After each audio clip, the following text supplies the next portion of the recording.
Seja bem-vindo, seja bem-vinda ao canal Bytes Bíblicos, o seu canal no YouTube para o estudo acadêmico da Bíblia, especialmente nesta edição especial do curso Liturgia da Palavra. E hoje iniciamos o estudo das leituras dominicais do Tempo do Advento.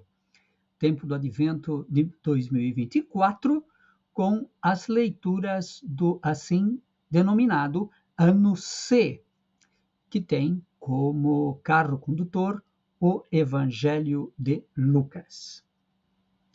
Se você é ministro da palavra, catequista, diácono, padre, bispo, papa, tenho certeza que você vai gostar muito do conteúdo deste vídeo e dos outros, nos quais nós vamos explicar as leituras de cada domingo do Advento.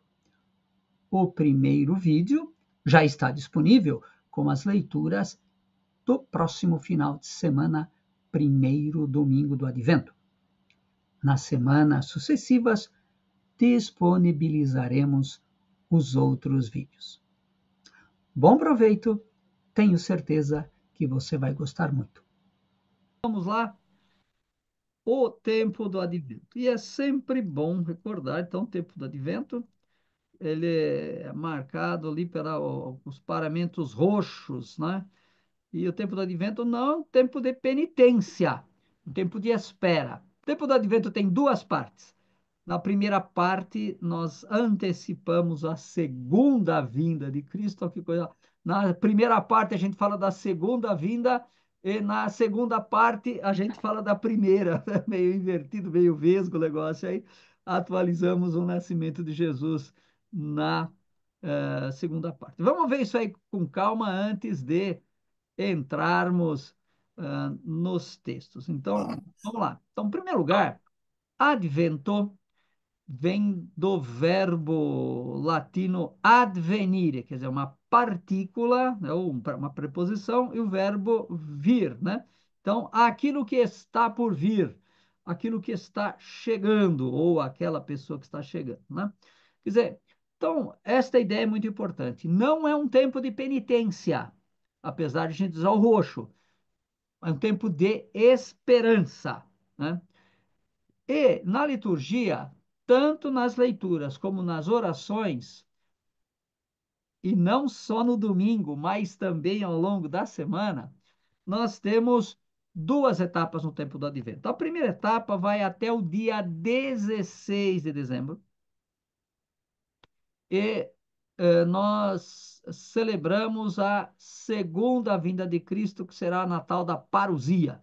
Quer dizer, no fim dos tempos, Jesus virá na glória para julgar os vivos e os mortos. Aquilo que a gente reza lá no credo, né?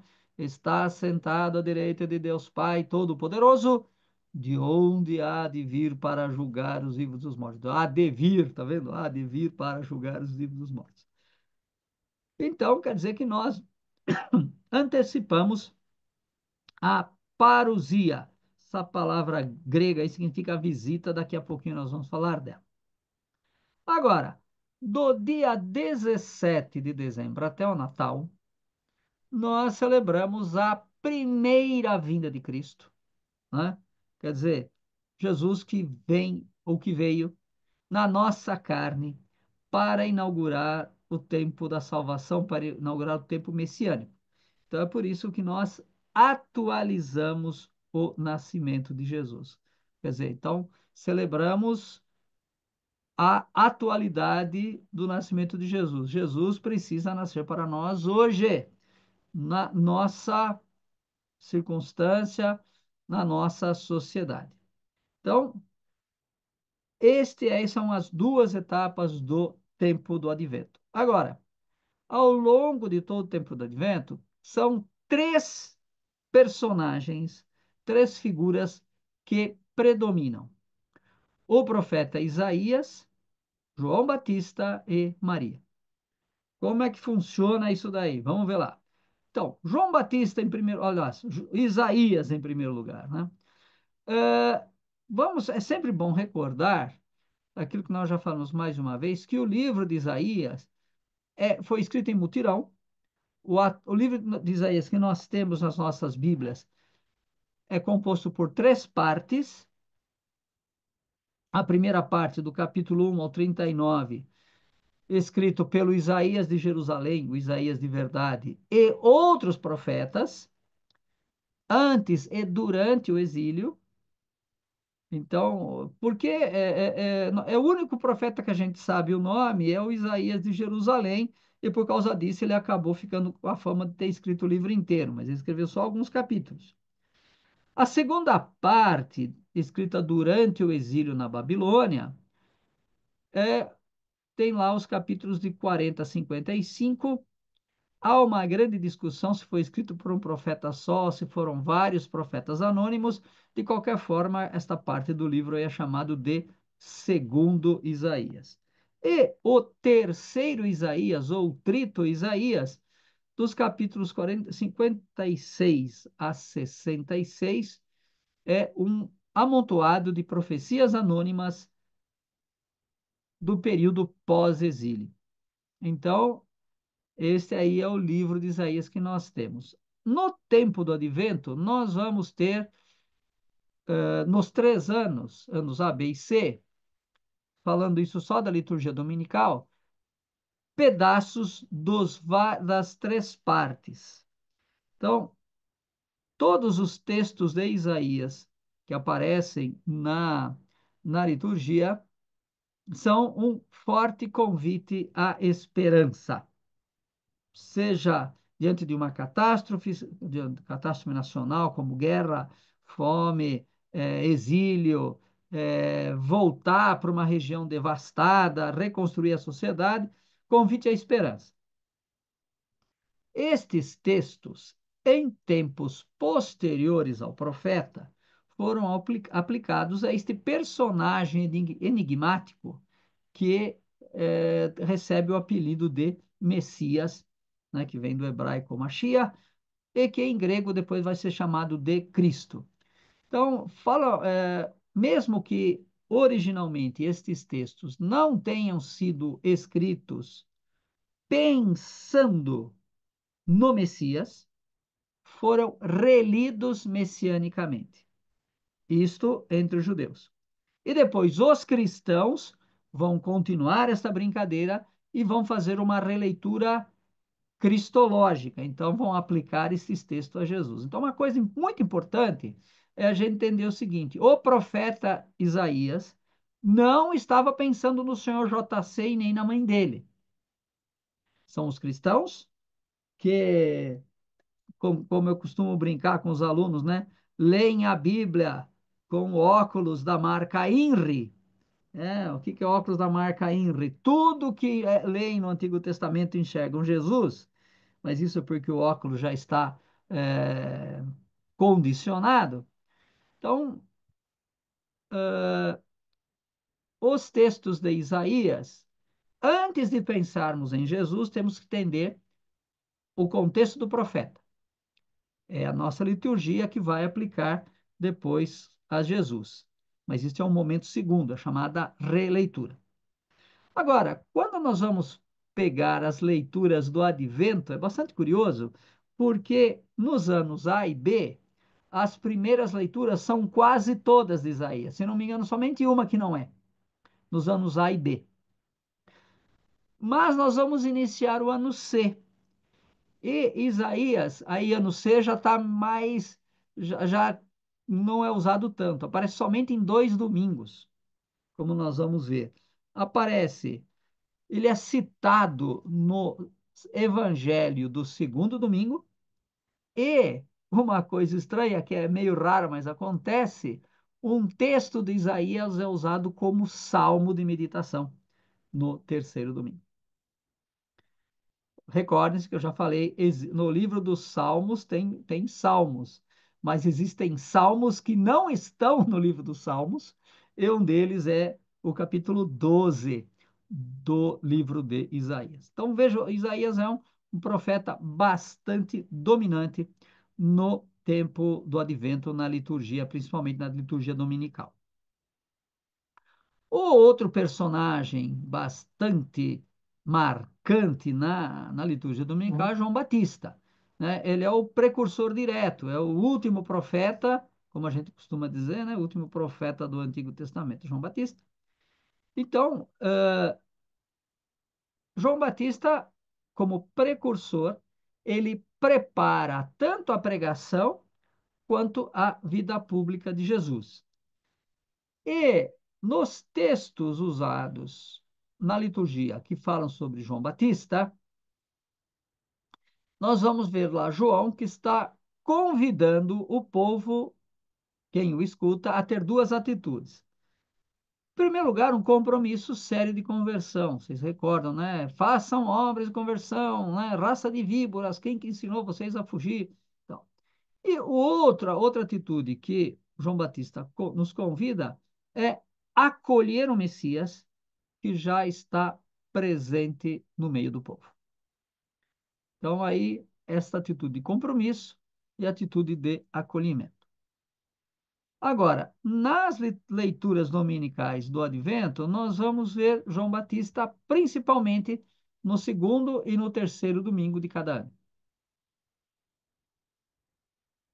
E a mãe do Senhor JC e Maria é a figura de quem acolhe, de quem espera o nascimento do Filho de Deus, e por causa disso ela é modelo de disponibilidade, modelo de fé para com Deus e para com o próximo.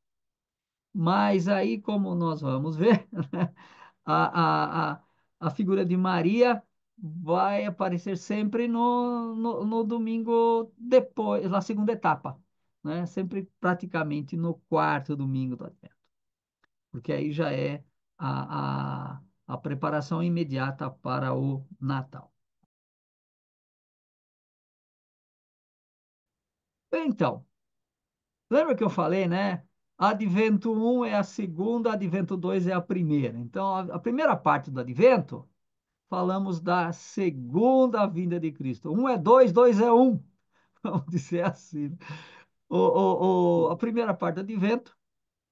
E como é que estão organizadas as leituras? Diferente daquilo que nós vimos ao longo, principalmente do tempo comum, né, que as leituras estão todas amarradas uma com a outra, aqui a organização é um pouco diferente, né? Então, o Evangelho, todas as leituras estarão ligadas diretamente ao que nós celebramos. Então, né, o Evangelho, né, reforça a necessidade de nos prepararmos para a volta de Cristo, né? A segunda vinda. Olha aqui, ó, né? Segunda vinda de Cristo aqui. Assim como também esta expectativa da segunda vinda de Cristo condiciona a primeira leitura, normalmente de um livro profético, são sempre textos proféticos, não necessariamente de um livro do profeta, mas são textos ou oráculos proféticos relidos messianicamente. Então, aquela que eu falei, né? O profeta não necessariamente estava falando do Messias, mas há uma releitura. E no nosso caso, depois será aplicado a Jesus Cristo. Para dizer que nada está ligado com nada, o Salmo, pelo menos essa dinâmica do Salmo responder à primeira leitura, isto é mantido. Mas mesmo assim, o Salmo ainda tenta fazer a gente pensar ali lá no advento, na vinda, segunda vinda de Cristo, que condiciona também a epístola, e nesta primeira etapa do advento vai mostrar os vários aspectos da virtude da esperança. No catecismo e e na teologia, a gente aprende que são três as chamadas virtudes teologais, né? Que, aliás, está lá naquela carta São Paulo 1 Coríntios 12, aquele placar sensacional que tem lá na Bíblia, né? São três as virtudes, fé, esperança, caridade. A maior delas é a caridade, mas a fé e a esperança não são de jogar fora, e é importante. Esperança não é a mesma coisa que fé. Eu vejo muita gente aí confundindo esperança com fé, E muitos pregadores que, quando querem falar de esperança, falam de fé, porque não entendem bem o que é esperança. Então, nesse tempo do advento, nós não vamos falar de fé, vamos falar de esperança. E quem sabe as leituras de hoje vão nos ajudar a compreender um pouquinho mais o que é isso. Na segunda parte do advento, e então mudamos o que celebramos, não mais a segunda vinda de Cristo, mas a primeira. Recorde essa regra. Segunda é a primeira é a segunda. Né? Primeira etapa do advento, segunda vinda, segunda etapa do advento, primeira vinda. Então, um é dois, dois é um. E na mesma dinâmica, né? O evangelho, dentro desta dinâmica da preparação para a primeira vinda de Cristo, vai falar de Maria. Maria, modelo de quem guarda a fé, de quem aguarda a chegada de Jesus. E também a primeira vinda de Cristo condiciona a primeira leitura, que são novamente textos proféticos relidos messianicamente. O salmo de meditação, pelo princípio de composição harmônica, vai responder à leitura, conforme ela for. E depois a segunda epístola, nos 3 anos, vai falar de Jesus como o Messias que supera todas as profecias. Tá vendo? A primeira leitura fala de profecia, a segunda vai falar de Jesus que supera todas as profecias.